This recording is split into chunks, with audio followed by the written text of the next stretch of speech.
I get woken up by the sound of a bear 3 feet away from my tent. This is like huffing and puffing in like really, really deep sounding breath. So I am absolutely terrified. I don't know what to do. I'm totally motionless, like paralyzed with fear.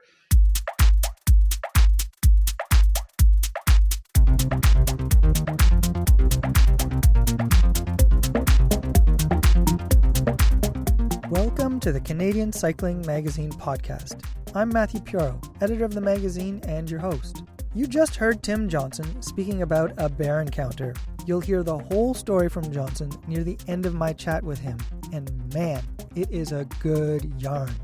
This past summer, Johnson went on his first bikepacking trip. As trips go, this one was big. 7 days, roughly 700 kilometers on the Trans-Taiga. Where's that, you might ask? Well, it's roughly 1,300 kilometers north of Montreal. There, the paved highway ends, and the Trans-Taiga is this 700-kilometer stretch of gravel running east-west. If you are a regular listener of this podcast, you'll recognize the names of Johnson's riding buddies on this trip. They were Buck Miller and Ryan Atkins. We've heard all about their fat biking adventure along James Bay in the winter, as well as another trip into northern Manitoba. In August, Miller and Atkins brought Johnson to northern Quebec. Now, Tim Johnson knows Quebec pretty well already. Sure, he's a 6-time U.S. cyclocross champion and currently a director of development at USA Cycling. His Strava profile puts him in Topsfield, Massachusetts, but he spends much of the year in Sutton, Quebec. Remember, he's married to a member of the Canadian Parliament. His wife, of almost 16 years, is Lyne Bessette. She's a Canadian cycling champion and the Liberal MP for Brome-Missisquoi. So yes, Tim Johnson knows Quebec, and as of this past summer, he's been to a part of the province that few Quebeckers even see. Before I spoke with Johnson, the not-so-secret Canadian, I called one of the masterminds of the trip. That's Buck Miller. I was looking for some more background on the Trans-Taiga road. I was also fishing for questions I should ask Johnson. One of those questions is in fact about fishing. Oh, and there's the bears.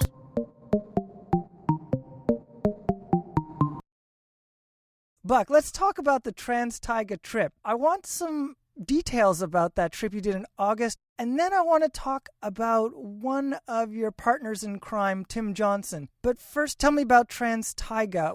Where is it, and how did you find it? So the Trans-Taiga is the most remote road in eastern North America and the most remote road in North America based on distance you are at the end of the road from any community by road. So it's more remote than any road you can drive in Alaska, the Yukon, Northwest Territories, anywhere. So at the end of the Trans-Taiga Road, you're about 600 and, roughly 700 kilometers from the closest town, which is Radisson, Quebec. I've kind of always known about it just through the hydroelectric projects and the George River caribou herd, which was, in the late 70s, early 80s. There was a big deal between Hydro-Quebec and the Quebec Cree. And when I spent some time on the James Bay, Ontario side of James Bay with the Swampy Cree, they have a lot of family over there. So, it just kind of comes up with the hydroelectric deals. And that's how I knew about the Trans-Taiga. So, Buck, what should I ask Tim about this trip?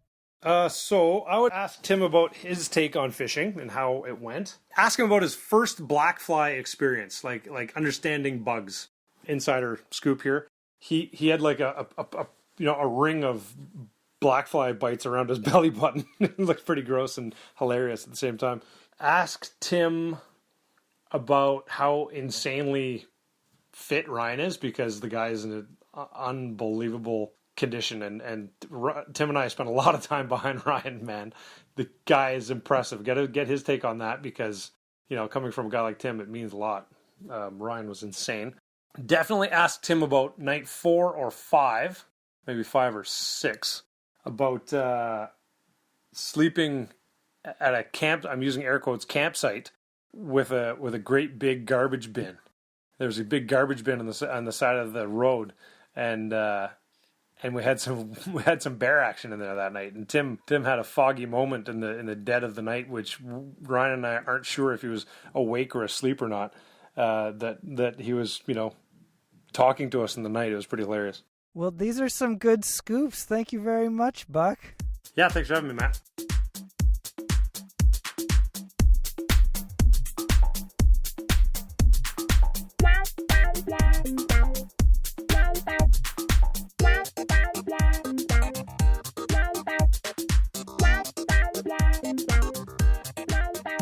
Tim Johnson, tell me about your first trips to Canada. Were they for races such as Tour de Beauce? I think the first few trips that I ever made into Canada were based around mountain biking. And I was a regional junior mountain biker racing the Norbas that were kind of in my area. And we went up to Mont Saint Anne, which was the World Cup at the time. And that was really the first time I ever crossed a national border, and first time I ever set foot in Canada and Quebec. It was kind of a crazy contrast to, the suburbs of Boston. But once I got up there and we started going up there each year, at that time, I think Mont Saint Anne was in June, and I was introduced to what Saint Jean Baptiste was. And, those parties at the mountain bike race, either at the venue or the years that we went into downtown Quebec City to kind of experience, what it really meant to be a teenager at a party in Quebec was something pretty special. So yeah, after that, I came back for Beauce, Montreal, Quebec, some of the other races in the area. And I met Lynn in 2001. And by the end of that year, I was spending quite a bit of time up in Milton, Quebec, which is where she's from. How did you connect with Buck and Ryan for your trip this past summer? I think being introduced to Ryan first actually was really the connection to doing the bikepacking trip itself.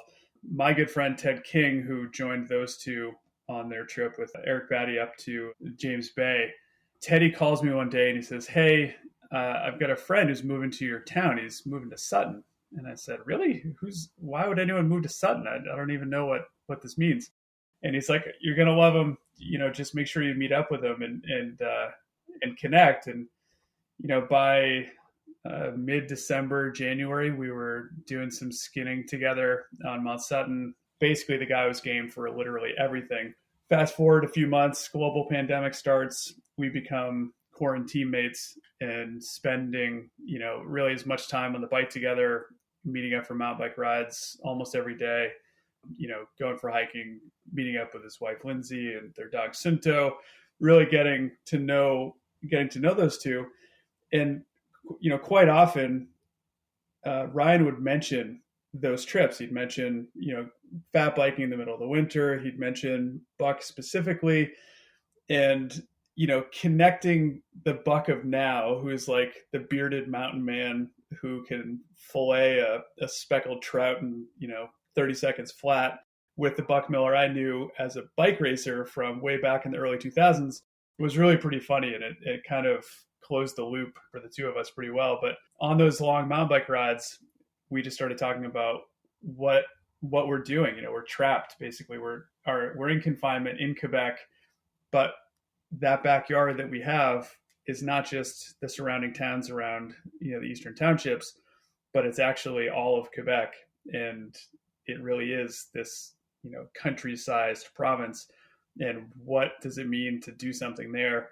And so the discussion of like, hey, what's next, turned into, well, Buck always wanted to do, a fishing trip on bikes. And there's this road called the Trans-Taiga. And I couldn't stick my hand up fast enough. I couldn't beg hard enough to join that trip.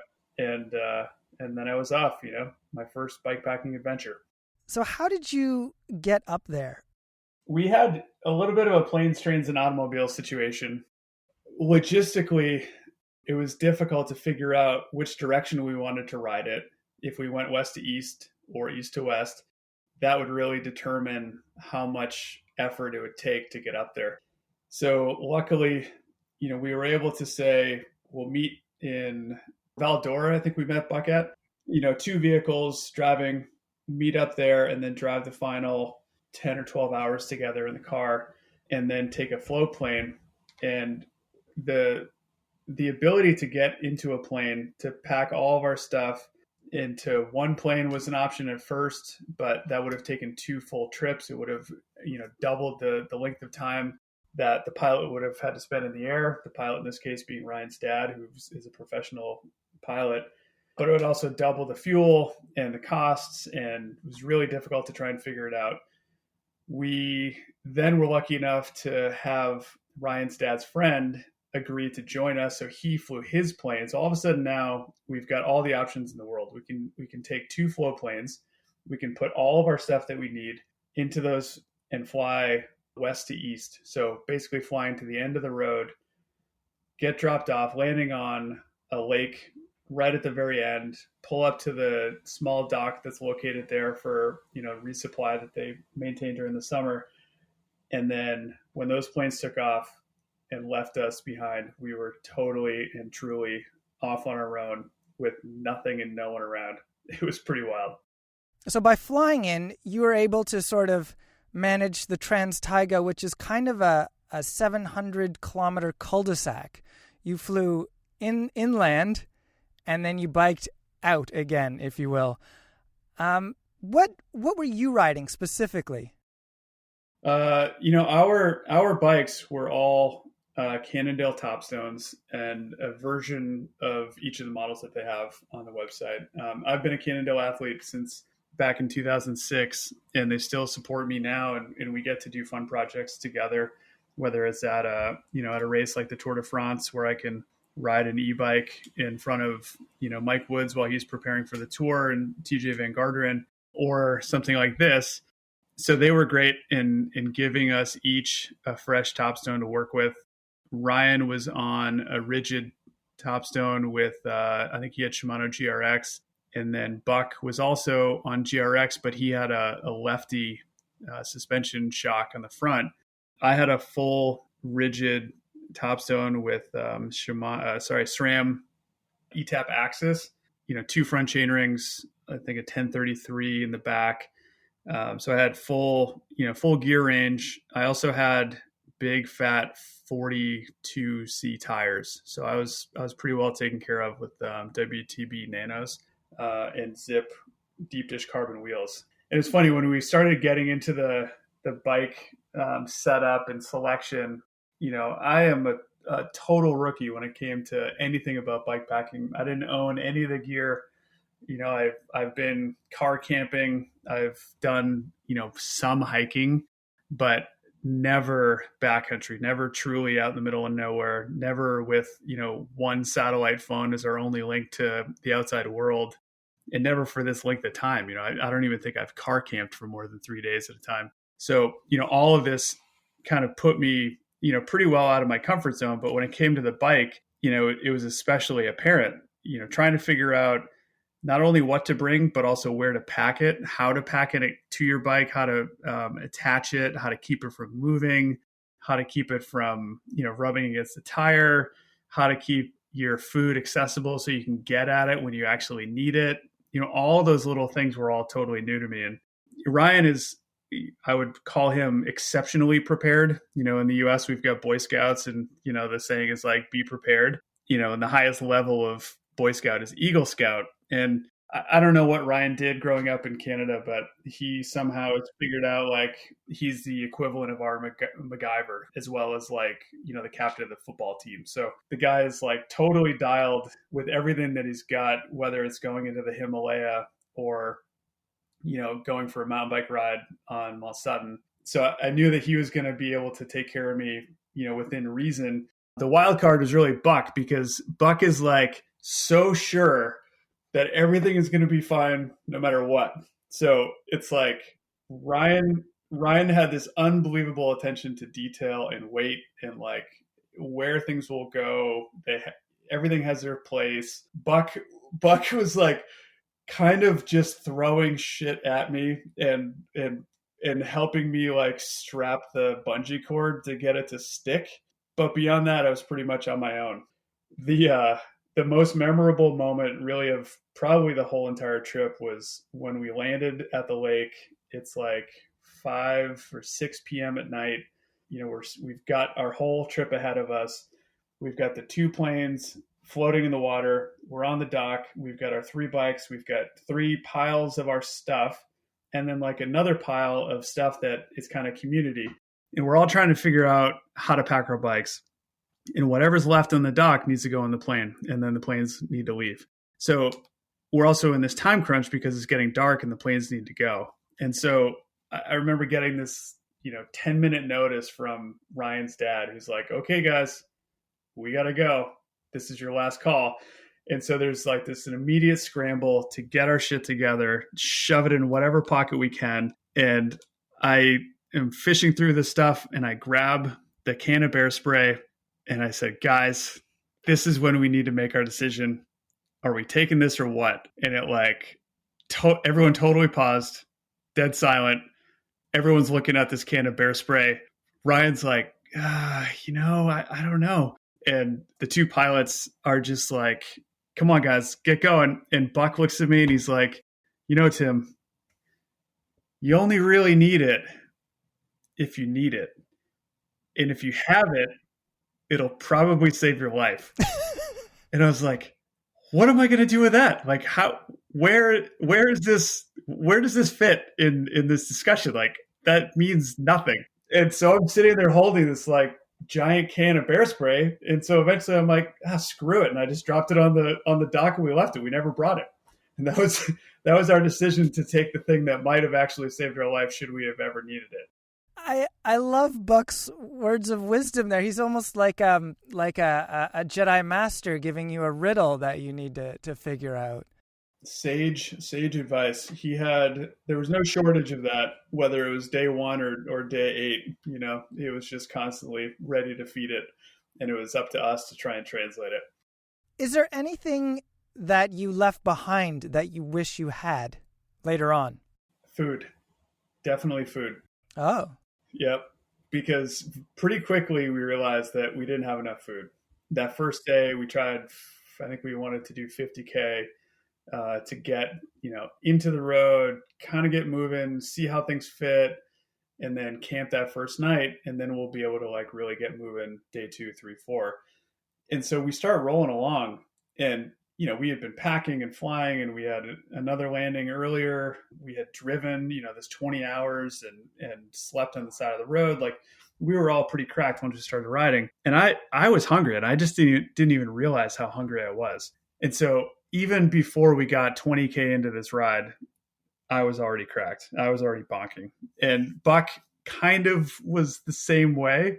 And I can really trace it back to a discussion on the phone a few weeks earlier when we talked about bringing ride food.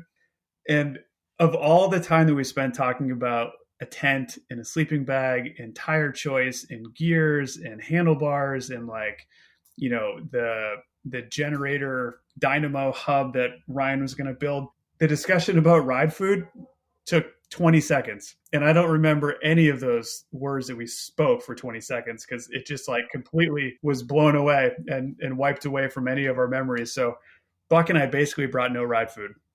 Ryan brought enough gummy bears to kill a bear, but that's about it. So we realized pretty quickly that we were pretty low on calories, and our reliance on dehydrated meals was definitely not going to be enough to get us through the week. You guys brought fishing rods, and fishing was a component of the trip. Were there enough fish to help supplement your food? I would say that the fishing was actually the focus of the trip. It turns out that, Buck is an aspiring fishing show host. Should anyone be listening to this and they want to hire someone who's got a great deal of information that they're willing to pass down to the poor flatlander fishermen that are coming up from the cities these days, Buck's your guy. No, fishing was definitely the thing that we were going to use to get some calories, and we were going to do it as much as we could each day. And within those first 4 days, I think we caught a ton of fish. We caught some really great trout. Speckled trout being the favorite fish of all time for Buck and Ryan. Yes, fishing was totally necessary. Any chance we got, we threw a line in, even if it was just stopping to fix a flat or go to the bathroom or something. We would always stop it. at, some water body and just go ahead and toss it in and see what we got. You're familiar with the term underbiking. I gather from Buck that you might have been underfishing with your equipment choice. So I didn't know what kind of fishing rod I was going to bring. I don't own a fishing rod. I have done a lot of fishing growing up, but I haven't done any recently. And I didn't have one to use or to put my hands on. So I'm at the bike shop in downtown Sutton. It's called Cinetic. They're a Cannondale dealer. They're my go-to shop when I'm up there. And the owner, Joel, goes on these long motorcycle trips. And he's like, oh, I always fish when I go on my bike. And here, I'll bring it in and you can see if you want to use it. And so the next day I go back to the bike shop and he has this like 2.5 foot long ice fishing rod with this little baby tiny spinning reel on it, and like a Ziploc bag with like 3 hooks, a bobber, a leader, and a couple weights. And that's basically all of my fishing gear that I was bringing. And so, I thought I was pretty much all set, except you can't fold this thing down. It's 2.5 feet long all the time, even when you're not using it, or when you're trying to pick up and bring home like a 15-pound pike that's like, the size of my torso. Yeah, I was definitely under-rodded. This was like guaranteed struggle fest. I couldn't cast very far. I couldn't really tell if a fish was biting on it or not. So, Buck shows up.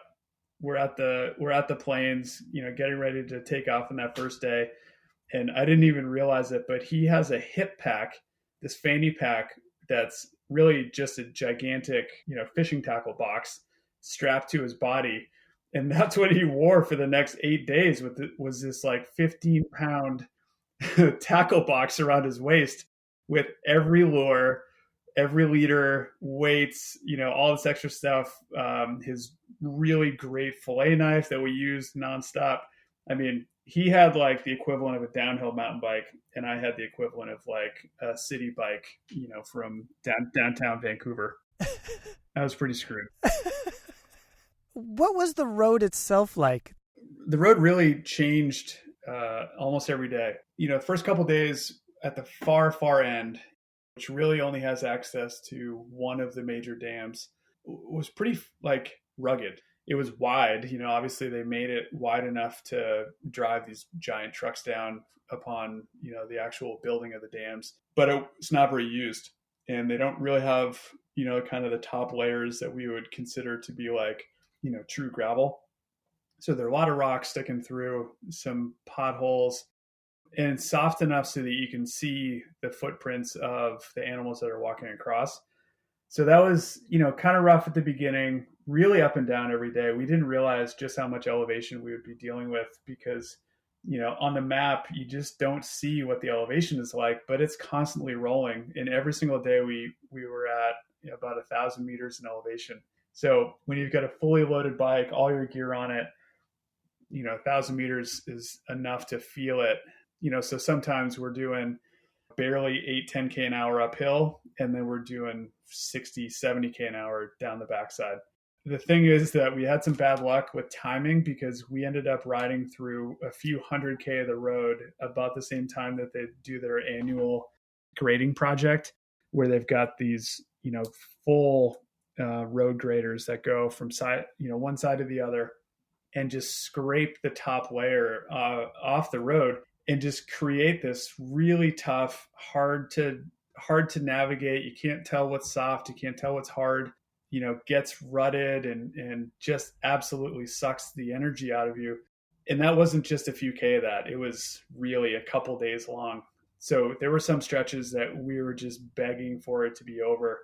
But like anyone who spends a lot of time, kind of in the more kind of open areas of Quebec, you talked about doing Beauce. Beauce is famous for these long straight stretches of road. There's like a white church on a hill, it seems like 15K away, and you've got this road that'll take you there, but you don't even realize, but there are 4 other climbs on the way to that church.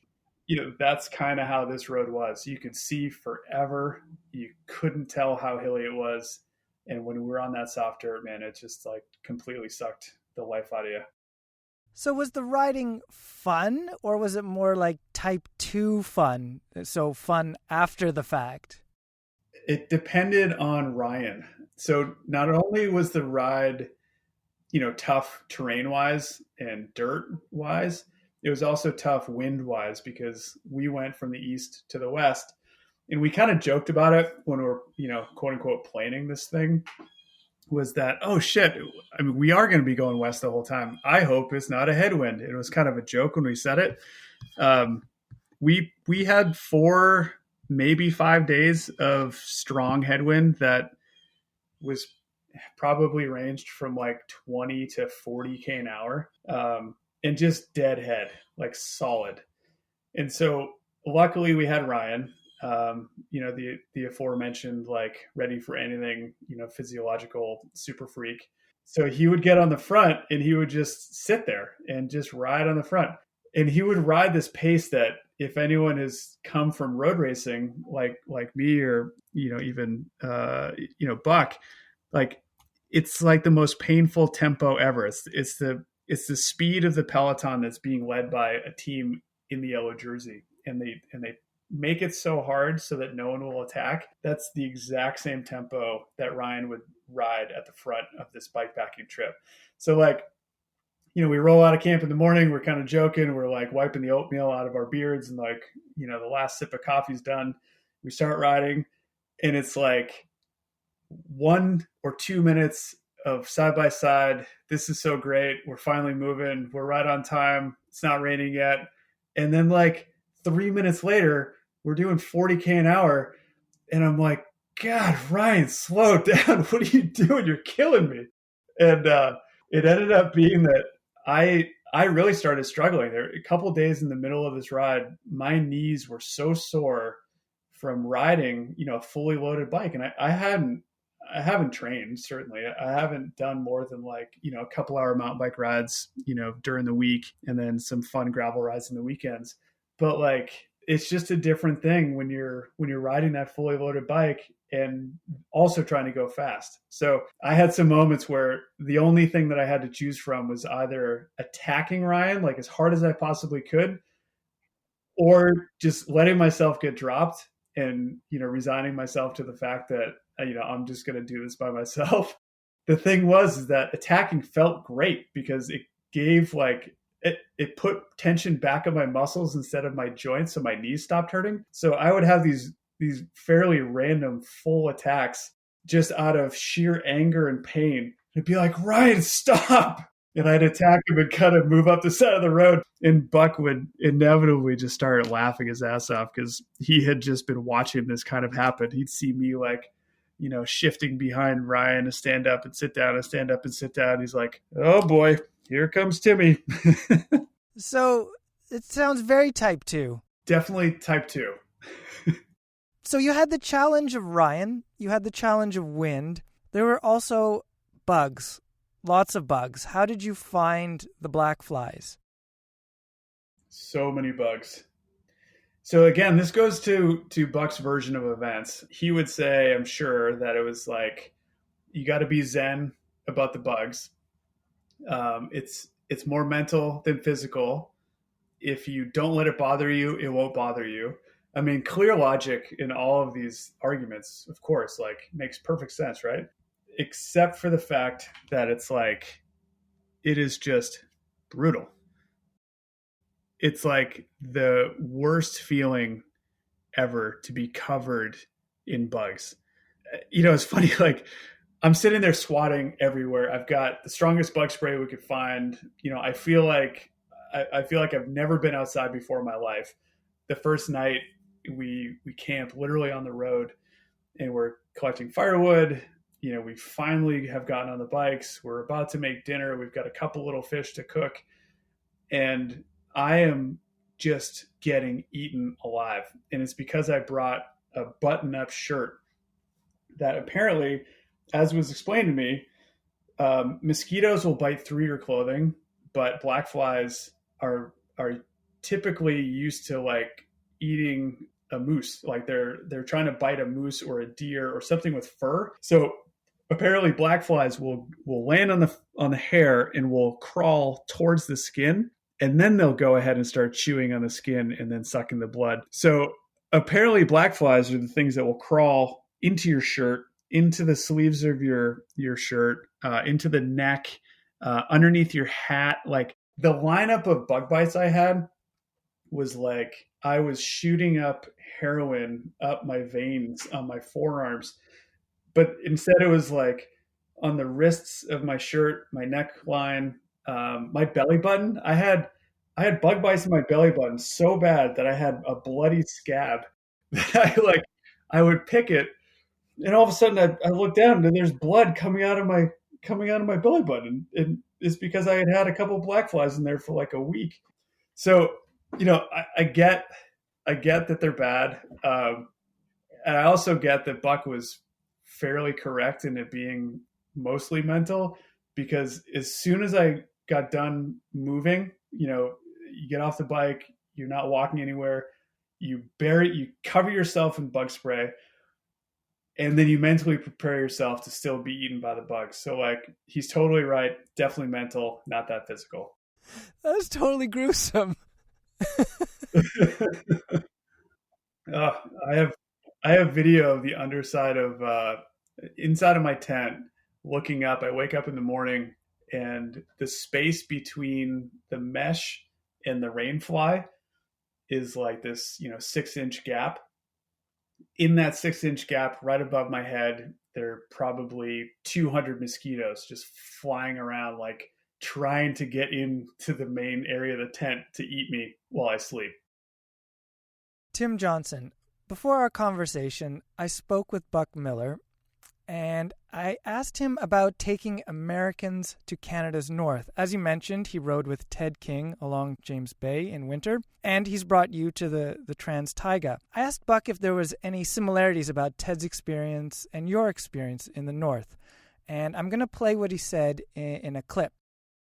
Most Americans, although Tim is, like you said, has been in Canada for a long time, they still don't understand the vastness of Canada's north and the wilderness that you face until you get up there. They don't really get it, and both of them were just like, whoa, like they can't believe how much land and water and space and few people there are. So Americans don't understand the vastness of Canada's wilderness. So Tim, you just heard Buck's thoughts on Americans and their experience of the Canadian North. What's your reaction to Buck's take? He's totally right. I grew up in a place where I am one of 100 towns that are all bordered, seemingly randomly on any of the roads I've ever grown up riding on or training on. I can do a training ride from my house and hit 2 states pretty quickly. I can get to New Hampshire, I can get to Maine, I can be in Massachusetts. Teddy and I have done multiple times rides that go across New England, the entire state of Vermont, Burlington, Vermont to Portland, Maine back to Burlington, Vermont. So, when I think of a vast place, I think of it being full of either, if they're not people, there's evidence of people, there's a house, there's a road, there's something. So he's totally right. I had no idea how big northern Quebec could be. I've been out in the West, Alberta, Saskatchewan, BC, but this was something special. This was, literally in our backyard, and it felt like an entire country. Tell me about the night late in the trip when you guys camped near a garbage can of some sort, and I believe there was some unwanted wildlife around. So as I described, one of the final decisions we made while still surrounded by other people was to bring or not to bring the bear spray.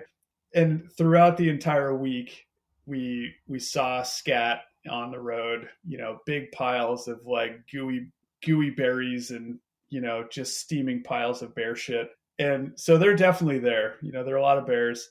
And I have had bear encounters in Quebec.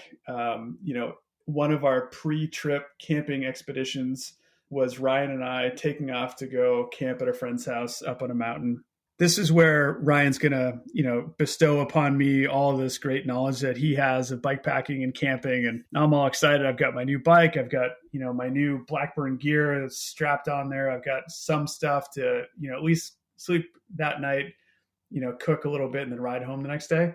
That night was pretty special actually, because it started to rain just about the time our friend Lee J said, "Hey guys, why don't you come over inside the house for a beer?" And so Ryan and I leave our campsite. We go to his house. We have a beer inside. Right about then, the skies open up and just starts dumping rain. We kind of think, all right, let's just stay in the house for a little while longer before we go to the campsite and fully break in our first night bike packing. We get back out to the camp.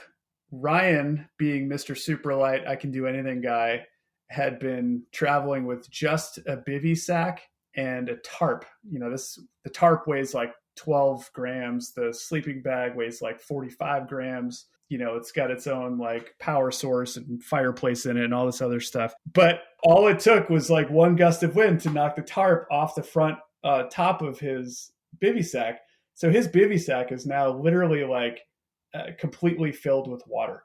I mean, it's like a popsicle stick that's been warm and has come out of the freezer. It's like just this like wet sack of fluid. So Ryan totally bails. It is like such a wimp. He goes inside my friend's house. They had only just met that day. Like really classic move for, Mr. Spartan guy to go sleep on this guy's couch because his sleeping bag was wet. I was fine, by the way. My tent worked great. My sleeping bag was dry.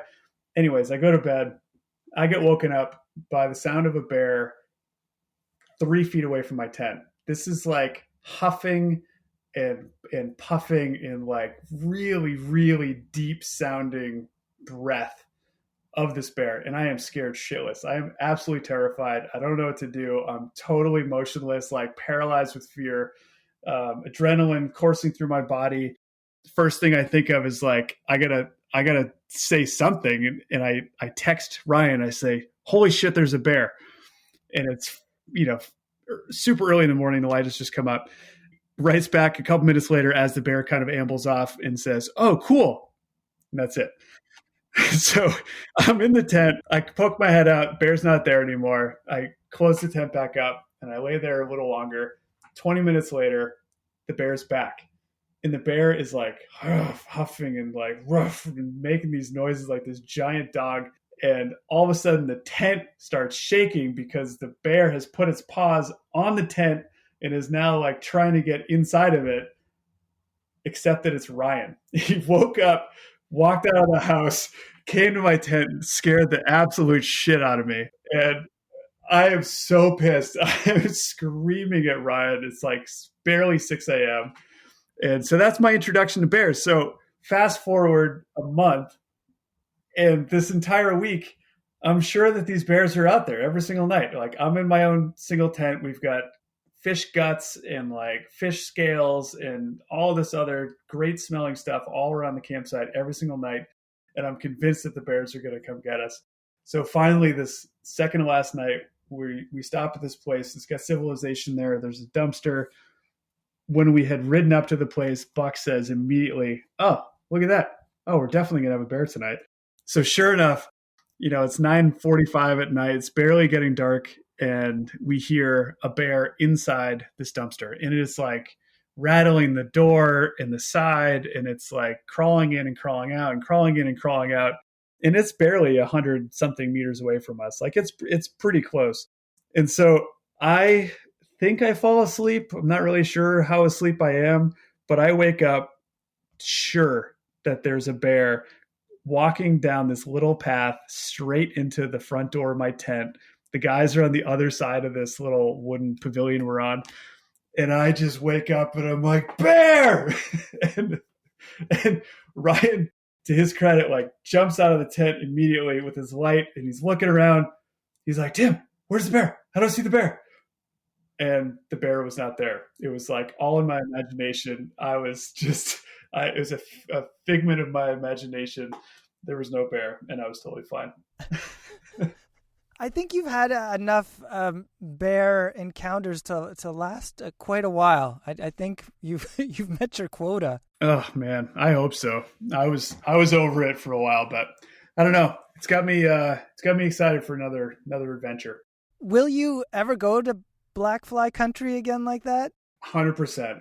I loved being up there. I think that, the way things have gone, what 2020 has done to the world, what, the last few years has done to, the US, like the ability to sign off and kind of disappear a little bit from, the stressors that we all have from, day-to-day life is something really special. And, even though I spent my career on a bike and traveled to some really amazing countries and beautiful cities and have met great people, it was always pretty fast paced, and it was always for a reason that kind of was always going to be more important than just being out there. And so bikepacking for me kind of reintroduced me to what biking had been about as a kid, finding a new place or a new adventure or challenging myself to ride as far as I could. And I don't know, I would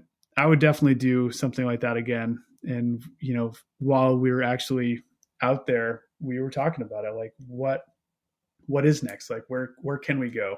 And I think it was, the point of this trip and really why, Cannondale and Red Bull both supported it was that we were just like everyone else in the world trying to figure out what to do while we're on lockdown, while we're in confinement, while we're trying to understand what effects a global pandemic would have, on our lives, but also, our neighbors. And to be able to have an adventure like this was something pretty cool. And we're fortunate to have been able to do it. And I'm definitely looking forward to the next time. Has your view or sense of Quebec changed since this trip or because of this trip? I think that my understanding of Quebec has definitely expanded.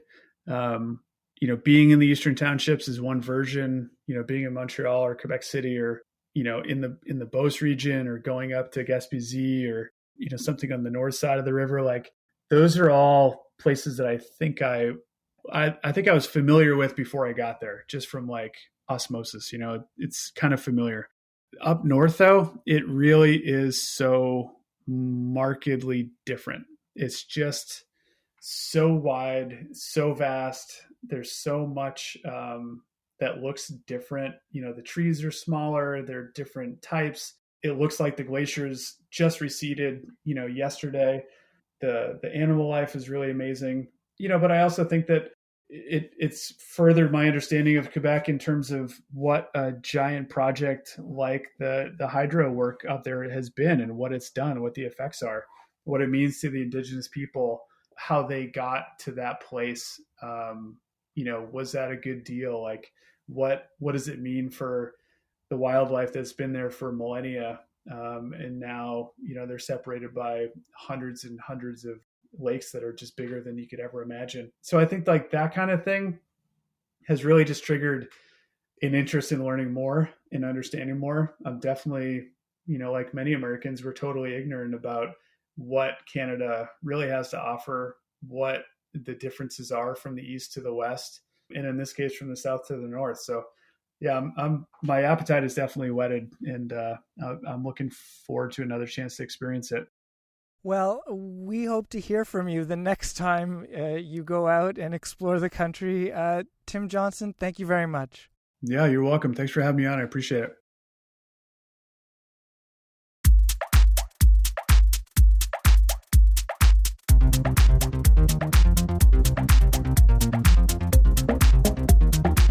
And that's the episode. It's written and edited by me, Matthew Piaro. I had help from web editors Terry McCall and Lily Hanson-Gillis. The podcast is produced by Adam Killick. He composed the music too. Thanks to Ontario Creates for its support. And thank you for listening. Please rate and review the show. Ride safely, and I'll talk to you later.